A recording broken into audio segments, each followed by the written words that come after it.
We're going to now look at our topic, and we're going to be looking and starting a series on looking at the future of the church.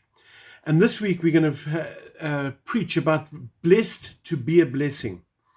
You know, it's been wonderful looking at the book of Philippians and understanding that we can have joy despite our circumstances, that in everything we can have joy. I think the one thing, though, that stands out for me in that series of Philippians was who preached it. It was wonderful to see new people coming forward and preaching and experiencing new people sharing their hearts with us. We want to be a church that raises and releases people into ministry. And so we had that joy over the last 8 weeks as we looked at Philippians. But we're going to look over the month of August now at what is our future? Where are we going? What are we hoping to achieve going forward? You know, we set this in a context of a society that's gone through incredible change. I don't know if you feel like me, but if I compare to where we were in January, early February, and where we are now, it seems as though we're in a parallel universe. Society has changed. The church has changed. Not only the Grand Union Vineyard, but the church all around.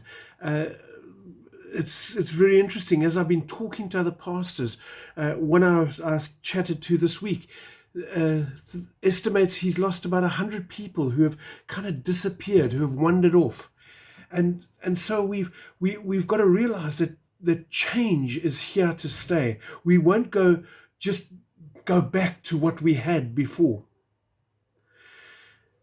We as a congregation have changed. We've closed Monkston, and we are now trying to go through the process of settling into one campus at Netherfield. In all of that, we have people who have moved or are about to move. And so there's that heart-wrenching sense that we will not be the church we were before lockdown.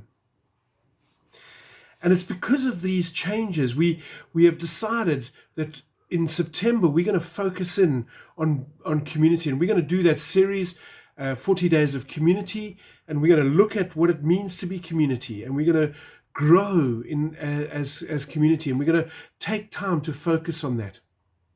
But you know, that's in September, and I'm wanting us to take a step back. That's a nuts and bolts thing. That's a practical outworking. But I'm wanting to take a step back and say, well, let's look at the vision issues of what we are here for, at the vision issues of what it means to be the church here in Milton Keynes. What does it mean to be Grand Union Vineyard? You know, one of the things that really attracted Sue and I to Gov as we were sitting in South Africa was the strong, caring ministry. So often we come across churches that are so inward focused that they don't care about the community around them. It's like the story of the oil refinery when a person was taken for a tour and they saw how the cracking units worked and everything worked, and the oil was converted to fuel. He eventually said, where do you dispatch this out into the community? And they said, no, all the fuel we produce is used here on site so that we can produce more fuel. And sometimes that's a parable of how the churches can be, how church can be. We spend so much energy about keeping ourselves going that we lose sight of our call, what we are there for, what our purpose is. And I'm wanting us to not lose sight of what it means to be Grand Union Vineyard Church, what it means to be part of Jesus Christ's church here in the city. I think this was one of the challenges I spoke about in January. You know, at Monkston, there was very little or no outreach arm, no reaching out into the community. And so there was no bringing in new people in Monkston. Whereas Netherfield, we made the mistake as leaders that everything was focused at Netherfield. And so I'm wanting to start this series and talk about mission. I want to talk to us about being a missionary people. And it's a reminder of why we are here. and what we are here for. You see, God does not start churches for the sake of starting churches. He starts every church with a purpose and a call, and He calls us to be a church. So let's turn to Genesis chapter 12, verses 1 to 3. Genesis 12, 1 to 3. The Lord said to Abram, "Go from your country, your people and your father's household, to the land I will show you. I will make you a great nation, and I will bless you. I will make your name great, and you will be a blessing. I will bless those who bless you, and whoever curses you I will curse, and all the peoples on earth will be blessed through you." This is a key passage in the whole of Scripture. What it shows us, what it highlights to each and every one of us, is that God blesses His faithful people so that they might be a blessing to all people. We are blessed to be a blessing. You see, the story of the Bible is the story of the mission of God. You know, we all know the little stories, you know, the story of Daniel in the lion's den, or Gideon, or, you know, the parables of Jesus. We know the little stories. Each one of those little stories come together and make up the books of the Bible. But the whole of all those books of the Bible come together and tell us the overarching story of God, who is a missionary God. It's the story of God who loves all people, of God who is pursuing all people. It's the story of redemption, of grace in action. And you see, Genesis 12, and we'll unpack it, tells that story. It condenses the picture of a God who is a missionary God. It really serves as the hinge on the whole of the Bible. It is one of those texts that we need to grasp to understand that this is the mission of God. It's as though a large microscope has been taken, and we've gone from, in the first 11 chapters of Genesis, where God is talking to all people, and suddenly through this microscope it focuses in on one person, Abram, and one people group, Israel. And it is that story and that hinge point in Scripture. It is the theological blueprint of the redemptive history of God's saving purposes. You see, John Stott rightfully said, our God is a missionary God. And we see in this passage, he orders or calls Abraham to leave what is behind and to reach forward to what he has for his life. To reach forward, to leave what is past, and to reach to be a God who is, or a man at least, who is fulfilling the purposes of God. In these 3 verses, the major plot moves on of God being a redemptive, on a redemptive mission. From the beginning to end, God takes the initiative. In this passage, 5 times he says, I will. He says that sense that I will do this. I am the one who will do it. God has a mission for every one of us as believers. And you know what? The thing is, he will do it. He will build his church. He calls us, but he equips us and makes it possible for us to do it. And that's what he says to Abraham here. I will do this. I will bless you, and you will be a blessing to the nations. I will bless you, and those who bless you, I will bless. Those who curse you, I will curse. God has a mission for each and every believer. And here we see Abraham discovering that he has been called. And you see, the issue is that we see the first inkling of covenant happening, of God making a covenant with people. He had made a covenant with Noah before, but here he goes to a specific people group and he makes a covenant and he calls them his people. And Abraham received this by faith. And the funny thing is, if you go into chapter 11, you'll see we are told that Sarah was barren. She didn't have any children. And in the first 3 verses of chapter 12, God says, I'll make you a great nation. He has no children, but God is going to make him a great nation. He needed to accept that by faith. In fact, later on, his name changes from Abraham to Abraham, which means father of many. Can you imagine? It took a long time from that name change before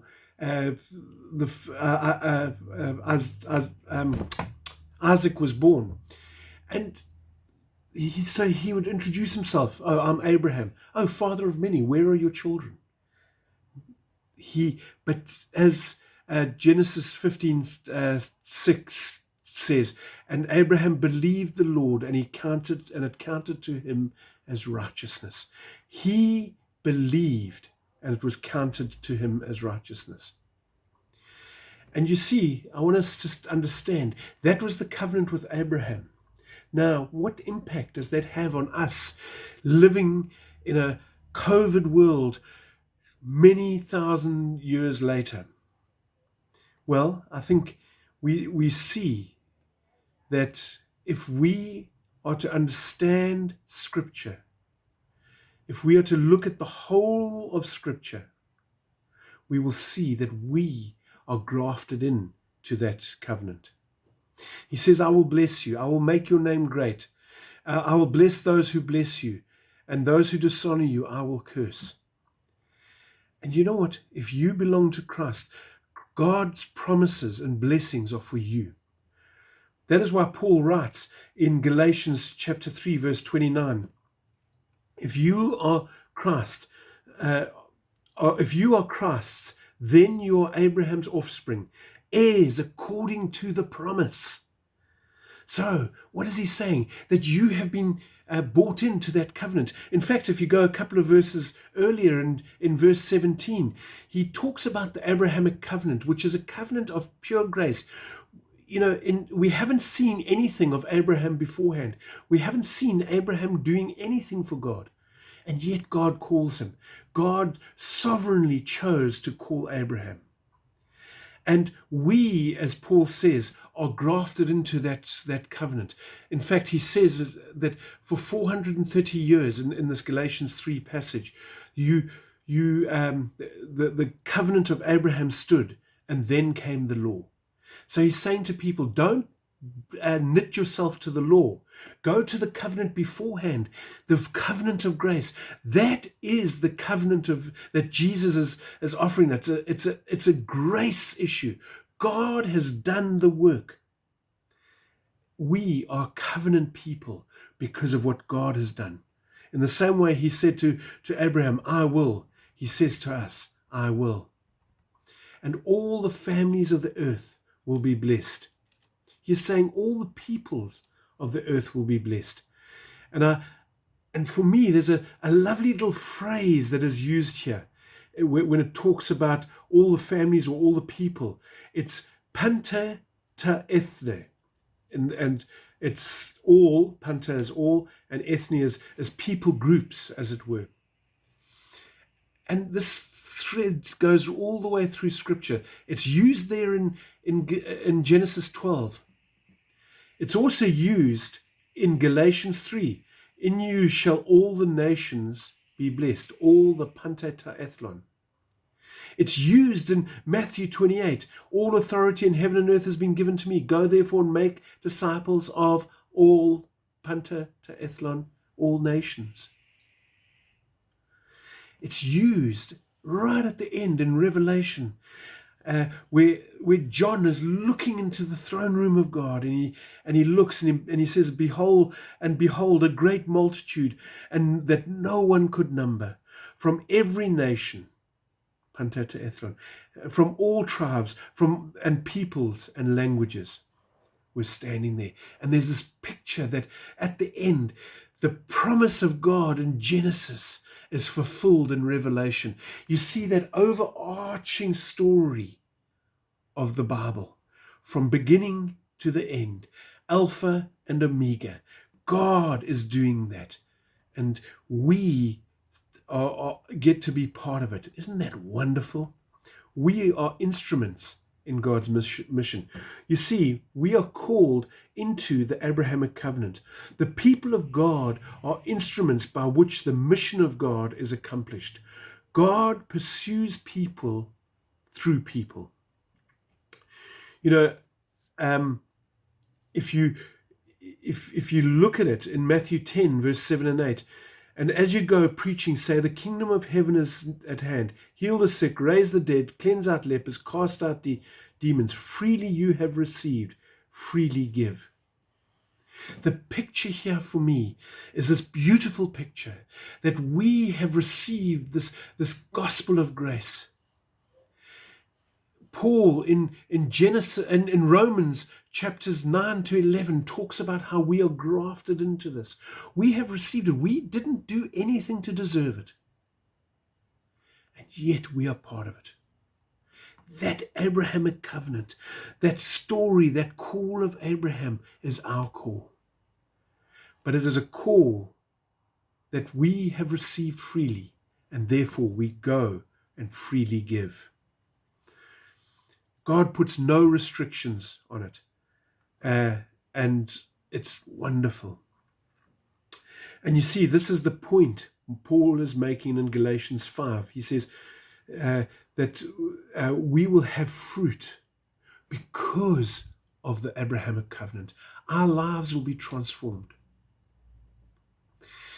So, what does this mean for us as a church, as Grand Union Vineyard, here in the midst of COVID, in the midst of a world that is changing, in the midst of what I can only call a parallel universe?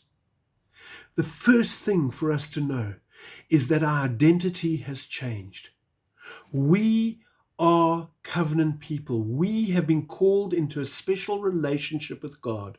You and I are covenant people. We are covenant people, and we need to learn to be covenant keepers.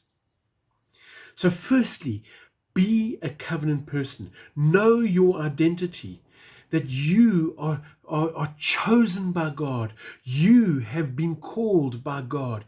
You have a purpose to be blessed, to be a blessing.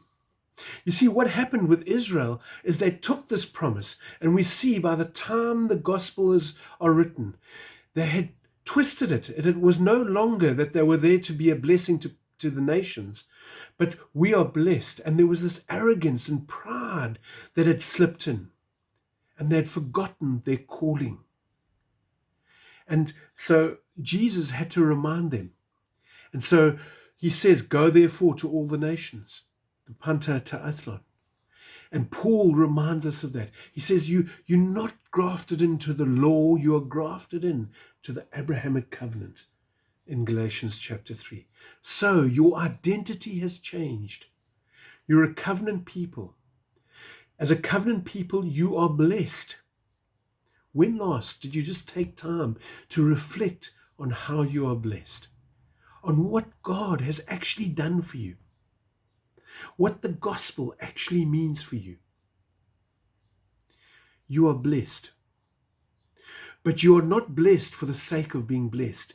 You are blessed to be a blessing to the nations, to be a blessing to this city, to be a blessing to this community. And that is the call that is on Grand Union Vineyard. We are a covenant people. We are a blessed church. It's amazing. We've seen some of the gifting coming out. We are blessed. But not that we become inward focused. We are blessed to be a blessing to the nations. We are blessed to be a blessing to this city. We are blessed to be a blessing to this community. So, I want to challenge you. As we begin this series, it's a small bite that I've given you today.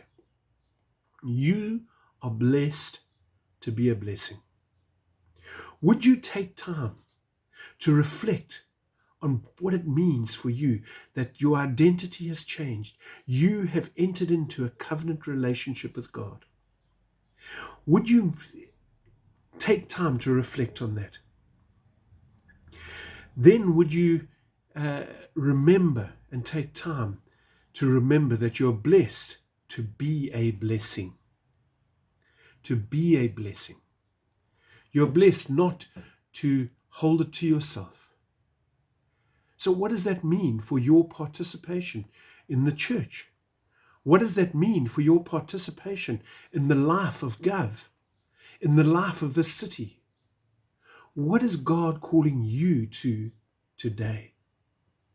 You are blessed to be a blessing. May God show you where you're meant to serve. Because if we think of it, we are more like Jesus. We are more like a disciple of Christ when we take the towel and we go and serve others. Let us be that church.